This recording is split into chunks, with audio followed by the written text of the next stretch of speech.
మీకు menopause already వచ్చేసిందా? ఏడాది తర్వాత మళ్ళీ బ్లీడింగ్ కనిపిస్తుందా? దీనికి కారణాలేంటో తెలుసుకోవాలనుందా? నేను మీ doctor Madhuri Muva, senior gynaecologist, Madhuri hospital, Hyderabad. Indian విమెన్కి జనరల్గా 50 సంవత్సరాలకి నెలసర్లు అన్నది ఆగిపోవడం జరుగుతుందండి. నెలసర్లు ఆగిపోయి సంవత్సరం పైన అయిపోతే గనక, అంటే ఒక సంవత్సరం పాటు నెలసర్లు రాకపోతే మనం మెనోపాజ్ అని డిక్లేర్ చేస్తామండి. యూజువల్గా ఇండియన్ ఉమెన్లో 47 to 52 ఇయర్స్ లోపల మనకి పీరియడ్స్ ఆగిపోవడం అనేది మనం చూస్తూ ఉంటాం. కొంతమంది 55 వరకు కూడా పీరియడ్స్ వచ్చే అవకాశం కూడా ఉంటుంది. కాకపోతే ఒకసారి నెలసర్లు ఆగిపోయినాక ఏడాది తర్వాత మళ్ళీ బ్లీడింగ్ కనిపిస్తే కనుక ఇది వెంటనే మీరు గైనకాలజిస్ట్ దగ్గరికి వెళ్ళాల్సిన కండిషన్ అండి. ఎందుకు బ్లీడింగ్ వస్తుందో చెక్ చేసుకోవడం చాలా ముఖ్యమండి. ఎందుకంటే వీటిల్లో 10% పాటు యూట్రైన్ క్యాన్సర్ వల్ల వచ్చే అవకాశం ఉంటుంది. కాబట్టి యూట్రైన్ క్యాన్సరా కాదా తెలుసుకోవాలంటే మీరు గైనకాలజిస్ట్ దగ్గరికి వెళ్ళాలి, అల్ట్రాసౌండ్ స్కానింగ్ చేయించుకోవాలి. ఒకవేళ గర్భసంచి లోపల ఉన్న పొర థిక్గా ఉంటే 4 మిల్లీమీటర్ల కంటే ఎక్కువ ఉంటే వెంటనే బయాప్సీ చేయించుకోవాలి. ఈ బయాప్సీ కూడా బ్లైండ్ బయాప్సీ చేయించుకోకూడదండి, హిస్ట్రోస్కోపీ చేయించుకోవాలి. హిస్ట్రోస్కోపీ అంటే కెమెరా యూట్రస్లో పెట్టుకుని లోపలున్న పొరని స్క్రీన్ మీద చూసి ఎక్కడైనా అనుమానంగా ఒక పుండులాగా కానీ ఒక చిన్న గ్రోత్ లాగా పాలిప్ లాగా కనిపిస్తే కనుక పలానా చోటు నుంచి కూడా కరెక్ట్గా బయాప్సీ తీసుకోవడానికి ఉపయోగపడుతుంది. కాబట్టి హిస్ట్రోస్కోపిక్ గైడెడ్ బయాప్సీ తీసుకుని మనము బయాప్సీకి పంపించడం అనేది జరుగుతుంది.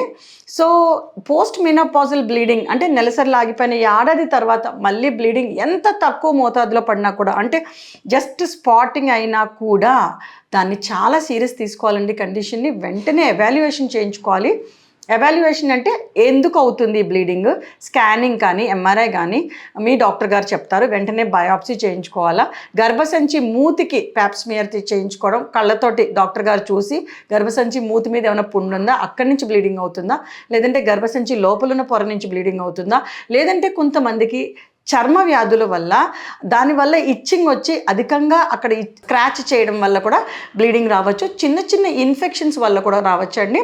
అట్రోఫిక్ ఎండోమెట్రైటిస్ అంటాం. అంటే ఏమవుతుందంటే నెలసర్లు ఆగిపోయినాక పోస్ట్ మెనోపాజ్లో అంటే మెనోపాజల్ ఉమెన్లో వీళ్ళల్లో ఏమవుతుందంటే గర్భసంచి లోపలున్న పొర మొత్తం పోయి దానికి కింద ఉన్న లేయర్ కూడా ఎక్స్పోజ్ అయ్యి కొంచెం బ్లీడింగ్ అవ్వడం అన్నది జరుగుతూ ఉంటుందండి.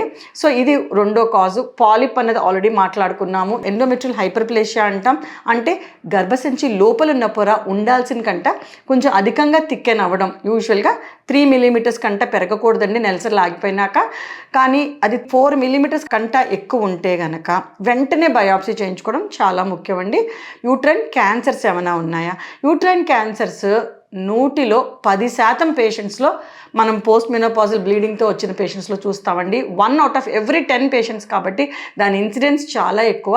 అందులో ఎమ్మటే ఎస్పెషలీ బరువుగా ఉన్న ఆడవాళ్ళు, అధికంగా బరువుగా ఉన్న ఆడవాళ్ళల్లో, బీపీ ఉన్న వాళ్ళలో, షుగర్ ఉన్న వాళ్ళలో, అంటే ఒబేసిటీ, డయాబెటీస్, హైపర్ టెన్షన్ ఈ 3 కలిపి ఉంటే కనుక కార్పస్ క్యాన్సర్ సిండ్రోమ్ అంటామండి. అంటే వీళ్ళల్లో యూట్రైన్ కార్పస్ అంటే యూట్రస్ గర్భసంచిలో క్యాన్సర్ వచ్చే అవకాశం అధికంగా ఉండడం వల్ల వెంటనే డాక్టర్ దగ్గరికి వెళ్ళాల్సిన అవసరం ఉందండి.